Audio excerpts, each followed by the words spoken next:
ಪ್ರತ್ಯೇಕ ವೀರಶೈವ ಲಿಂಗಾಯತ ಧರ್ಮಕ್ಕಾಗಿ ಒತ್ತಾಯ ಹೆಚ್ಚಾಗ್ತಾ ಇರುವಂತಹ ಹಿನ್ನೆಲೆಯಲ್ಲಿ ಲಿಂಗಾಯತ ಸ್ವತಂತ್ರ ಧರ್ಮಕ್ಕೆ ಆಗ್ರಹಿಸೋಕೆ ಪಾಟೀಲ್ ಪತ್ರವನ್ನ ಬರೆದಿದ್ದಾರೆ ಶಾಮನೂರು ಶಿವಶಂಕರಪ್ಪನವರಿಗೆ. ಸೊ ಸಚಿವ ಎಂ ಬಿ ಪಾಟೀಲ್ ಮತ್ತೊಂದು ಪತ್ರವನ್ನು ಬರೆದಿದ್ದಾರೆ ಅಂತೇಳಿ ತಿಳಿದು ಬಂದಿದೆ.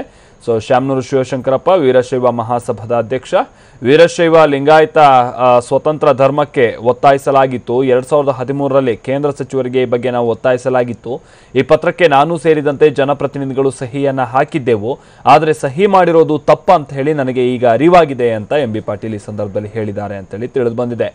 ಲಿಂಗಾಯತ ಧರ್ಮದ ಕುರಿತು ಬ್ರಿಟಿಷ್ ಗೆಜೆಟಿಯರ್ನಲ್ಲಿ ಉಲ್ಲೇಖ ಇದೆ, ಕಿಟಲ್ ನಿಘಂಟುವಿನಲ್ಲಿ ಉಲ್ಲೇಖ ಇರೋದು ನನಗೆ ಗೊತ್ತಾಗಿದೆ. ಬಸವಣ್ಣ ಈ ಧರ್ಮದ ಸ್ಥಾಪಕ ಅಂತ ಹೇಳಲಾಗಿದೆ.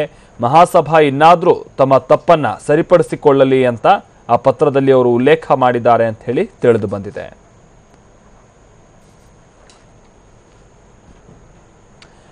ಇನ್ನು ಶಾಮನೂರು ಶಿವಶಂಕರಪ್ಪನವರಿಗೆ ಸಚಿವ ಎಂ ಬಿ ಪಾಟೀಲ್ ಬರೆದಿರುವಂತಹ ಪತ್ರದಲ್ಲಿ ಏನೇನಿದೆ ಅನ್ನೋದನ್ನ ನೋಡೋಣ ಬನ್ನಿ.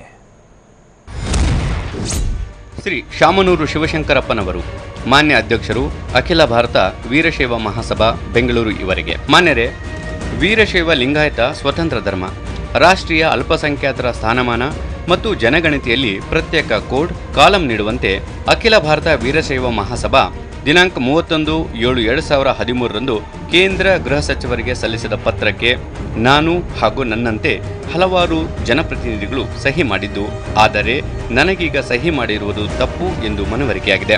ನಂತರದ ದಿನಮಾನಗಳಲ್ಲಿ ನಾನು ಕಂಡುಕೊಂಡಿರುವ ಸತ್ಯ ಏನೆಂದರೆ, ಬಸವಾದಿ ಶರಣರ ಷಟಸ್ಥಲ ವಚನಗಳನ್ನು ಅಮೂಲಾಗ್ರವಾಗಿ ಗಮನಿಸಿದಾಗ ವೀರಶೈವ ಮತ್ತು ಲಿಂಗಾಯತದಲ್ಲಿ ಪ್ರತ್ಯೇಕತೆಯನ್ನು ಕಾಣಬಹುದು. ಹಾಗೆಯೇ ಡಾಕ್ಟರ್ ಹಿರೇಮಲ್ಲೂರು ಈಶ್ವರನ್ ಅವರು ಪ್ರಕಟಿಸಿದ 2 ಗ್ರಂಥಗಳಲ್ಲಿ ಲಿಂಗಾಯತ ಧರ್ಮ ಸ್ವತಂತ್ರ ಧರ್ಮವೆಂದು ಮನವರಿಕೆಯಾಗುತ್ತದೆ. ಭಾರತದ ಸಂವಿಧಾನ ಅಸ್ತಿತ್ವಕ್ಕೆ ಬರುವ ಪೂರ್ವದಲ್ಲಿ 800 ವರ್ಷಗಳ ಹಿಂದೆಯೇ ಸ್ಥಾಪಿತವಾಗಿರುವ ಲಿಂಗಾಯತ ಧರ್ಮದ ಕುರಿತು ಬ್ರಿಟಿಷ್ ಗೆಜೆಟೇರಿಯರ್ಗಳಲ್ಲಿ ಕಿಟಲ್ ನಿಘಂಟುಗಳಲ್ಲಿ ಉಲ್ಲೇಖವಾಗಿದ್ದು, ಬಸವಣ್ಣ ಈ ಧರ್ಮದ ಸ್ಥಾಪಕ ಎಂದು ಹೇಳಲಾಗಿದೆ. ವೀರಶೈವ ಮಹಾಸಭೆಯವರು ಹಿಂದಿನ ಪ್ರಮಾದಗಳನ್ನು ಸರಿಪಡಿಸಿ ವೀರಶೈವ ಲಿಂಗಾಯತ ಧರ್ಮಕ್ಕೆ ಸ್ವತಂತ್ರ ಧರ್ಮ ಎಂದು ಮಾನ್ಯತೆ ಸಿಗುವುದಿಲ್ಲ ಎಂಬ ಕಟು ಸತ್ಯವನ್ನು ಅರಿತುಕೊಂಡು ಇನ್ನು ಮುಂದಾದರೂ ಕೇಂದ್ರ, ರಾಜ್ಯ ಸರ್ಕಾರಗಳಿಗೆ ಅಥವಾ ವಿವಿಧ ವೇದಿಕೆಗಳಿಗೆ ಲಿಂಗಾಯತ ಸ್ವತಂತ್ರ ಧರ್ಮ ಎಂದು ಪರಿಗಣಿಸಲು ಒತ್ತಾಸೆಯನ್ನು ಮಾಡಬೇಕು.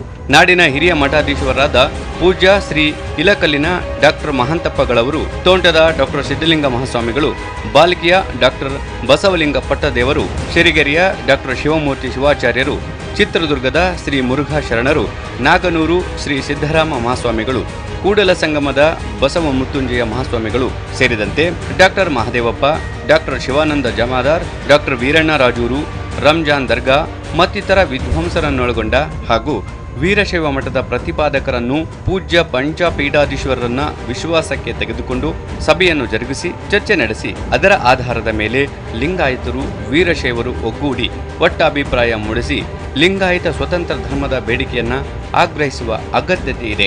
ಎಂ ಬಿ ಪಾಟೀಲ್, ಜಲಸಂಪನ್ಮೂಲ ಸಚಿವರು.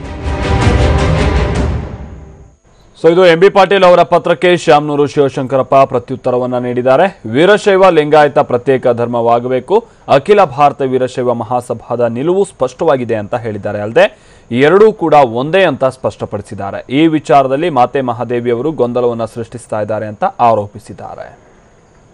ಲಿಂಗಾಯತ ಧರ್ಮ ಅಲ್ಲ, ವೀರಶೈವ ಲಿಂಗಾಯತ ಧರ್ಮ ಆಗ್ಬೇಕಂತ ಅವರು ಇದ್ದದ್ದು. ಅವರು ಬಂದಿದ್ರು. ಯಾಕಂದ್ರೆ ಅವರು ನಮ್ಮ ಸುಶೀಲ್ನವ್ರ ಸಿಂಧೆಗೆ ಸ್ವಲ್ಪ ಹತ್ತಿರ. ಯಾರು? ಎಂ ಬಿ ಪಾಟೀಲ್ ಅವರು ಅಲ್ಲಿದ್ದಲ್ಲಿ ಹತ್ತಿರ ಅಲ್ಲ, ಅವರು ಎಲೆಕ್ಷನ್ನಾಗೆ ಸಹಾಯ ಮಾಡೋದು ಮತ್ತೊಂದು ಮುಗಿದೊಂದು ಅವರು ಚೆನ್ನಾಗಿದೆ. ಅವರು ನಮ್ಮ ಜೊತೆ ಬಂದರು. ಅವರು ಎಲ್ಲರೂ ಕೂಡ ವೀರಶೈವ ಲಿಂಗಾಯತರಿಗೆ ಕೊಡಬೇಕು ಅಂತಲೇ ಅವರು ಪ್ರತಿಪಾದನೆ ಮಾಡಿದ್ದು. ಅವಾಗ ನಮ್ಮ ಕರ್ನಾಟಕ ಮಂತ್ರಿಗಳೆಲ್ಲರೂ ಹೋಗಿದ್ವಿ, ಕೇಳಿದ್ವಿ. ಅವರೆಲ್ಲರೂ ಖುಷಿಯಿಂದ ಅವಳು ಯಾವುದು ಆಗ್ಬೋದು ಅಂತೇಳ್ಬಿಟ್ಟು ಪ್ರತ್ಯೇಕ ಧರ್ಮ ಮಾಡೋದು ಅಂತೇಳಿ ಎಲ್ಲರೂ ರೆಕಮೆಂಡ್ ಮಾಡಿ ಲೆಟ್ರ್ ಕೊಟ್ಟರು.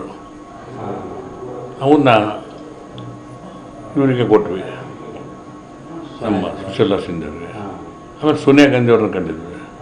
ಅವರು ಕೂಡ ನಮಗೆ ಲೆಟ್ರ್ ರಿಪ್ಲೈ ಮಾಡ್ಯಾರ. ವೀರಶೈವ ಮಹಾಸಭೆಗೆ 5 ಲೆಟ್ರು, ನಿಮ್ಮ ರೆಪ್ರೆಸೆಂಟೇಷನ್ ಬಂದಿದೆ, ಸೂಕ್ತ ಐತೆ, ನಾನು ಹೋಮ್ ಮಿನಿಸ್ಟ್ರಿ ಕಳಿಸ್ಕೊಡ್ತಾ ಇದ್ದಾನೆ ಅಂತ.